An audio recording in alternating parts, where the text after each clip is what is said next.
I love doing period pictures. I mean, I'm known for that, really, because, well, first of all, they're much more of a challenge, of course, because you have to create the whole atmosphere or the age and people's houses, how people live, not just, you know, a set. That's what really fascinates me.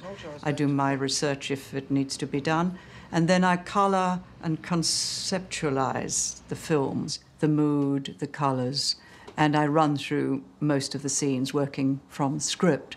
So the first drawings, I very, very fast on their watercolours. For instance, when they go shopping, and we went into Fortnum & Mason, so you got the sort of blaring lights and the warm sort of atmosphere, busy shops.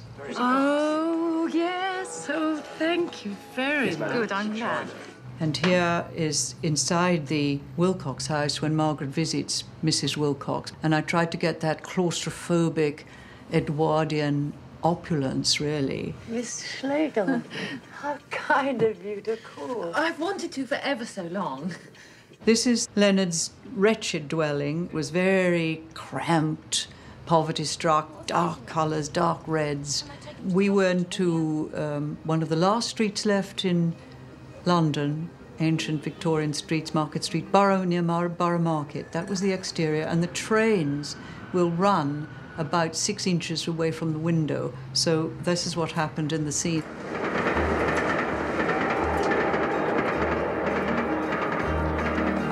The next one is they then go to Howard's End, and here, completely different. It opens up, idyllic, light colours, summer, wonderful blossoms in the garden, light colours of the girls and the light, summer light. Most idyllic, beautiful. It's in blues with apple blossoms and all that sort of thing. Look who's there! Look! The Schlegel's house, which was a sort of, I thought, greys and cool, olivey greens and the period furniture. Now, we do have the other kind of tea, if you prefer. Thank you. Don't you have some scones that Tibby hasn't yet consumed? After the conceptual rough sketches that you saw, the watercolour sketches, I would draw the more finished version, this is the Schlegel house, which you can see Helen is probably welcoming Leonard. So again, I try to give the grey tones and the slightly Germanic touches of the props the girls have inherited. There's a large landscape over the fireplace, and there's the father's sword. All these things are mentioned, if not in the script, in the book. So all these things later on I will go and choose with or without the set decorator. And also a little guidance for the lighting for the DOP, which was Tony Pierce Roberts.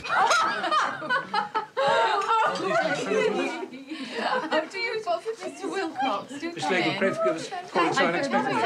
Then I would do the visionary things. I talked to Jim about them. This is from the Feverel, when he starts reading in his horrible poverty-struck apartment. And he reads, and this is his dream. And in fact, it is a dream that he accomplishes. And it is the one of ankle deep he waded through the long grass. And they were based on, really, Samuel Palmer, you know, that wonderful English artist. So you get Leonard Bast walking and the moonlight and the visionary sort of aspect of it. And there were some dream sequences which, in fact, didn't see the film. They got edited out. And we went to, really interesting, we went to St. Paul's, and they took us behind the scenes. And we went, there's an amazing staircase going right up to the very top of St. Paul's, and we were going to use that.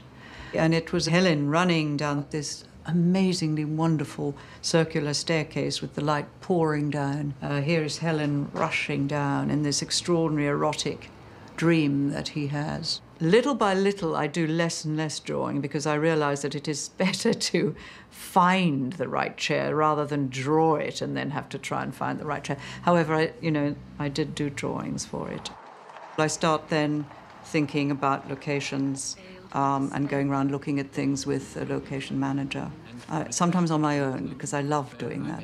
My job is really to visualise or put on the screen what the director has in his mind. So really my job is to read the director's mind, I think, more than anything, and that's why you have to be on the same track. Absolutely first point of reference is the script. I then normally talk with the director about the script and about my feelings, his feelings. Is there anything specific he wants to say about it before we start to proceed? Also, I do research, looking at photographs. In the case of Howard's End, of course, there are lots of photographs of the early part of the century. Well, Howard's End is set in the Edwardian era, and we used to dress them in real clothes, not all authentic, but absolutely made in the authentic way. When we start actually designing the costumes, we tended to use costumes that were as authentic as they could be, because that fitted in with the story and the way Jim told his stories in the films. And the fabrics we would use would be as near as possible to what would have been used for making an Edwardian costume. And it used to be more difficult to source the fabrics because in the 70s it was really hard. Everything was nylon or polyester, but I think it must have been about then, a little group called the Hopkins. They live in Streatham, and they decided to start actually manufacturing fabric that would be good for period costumes for film and television. So I often go to them to find, things that have the right weight, the right colours. They're incredibly clever at the stuff they make, and their range has got bigger and bigger. And also looking for things that we can then dye by washing, by overprinting, by using it as a base might work. But for those films, John and I used to really try and find the most authentic feeling fabrics we could. And some of these are actually made in the old mills in the north of England who'd stopped making, but the Hopkins persuaded them to start again. Some actresses are used to wearing period costumes. Some drama schools even teach, the whole feeling of it. For some people, it's a completely novel experience. What seems to happen is a modern actress finds it really helpful because it pushes them into a proper way of standing. So the corsetry underneath was the correct shape for that period and pushes the body into the correct shape. And the undergarments for the women is basically a corset and then certain amount of padding round the hips to give a certain shape of the skirt, which then means the clothes move in the right way. They move in the right way. The Edwardian women, they could run if they wanted to. They could play tennis like Helena Bonham Carter does in Room with a View. But they didn't sort of slouch, I don't think, like modern people do or sit cross-legged. It was more formal. And I think the clothing probably helps that. What do we know about these Wilcoxes? Are they our sort? Are they likely people? But Aunt Julie, what does it matter?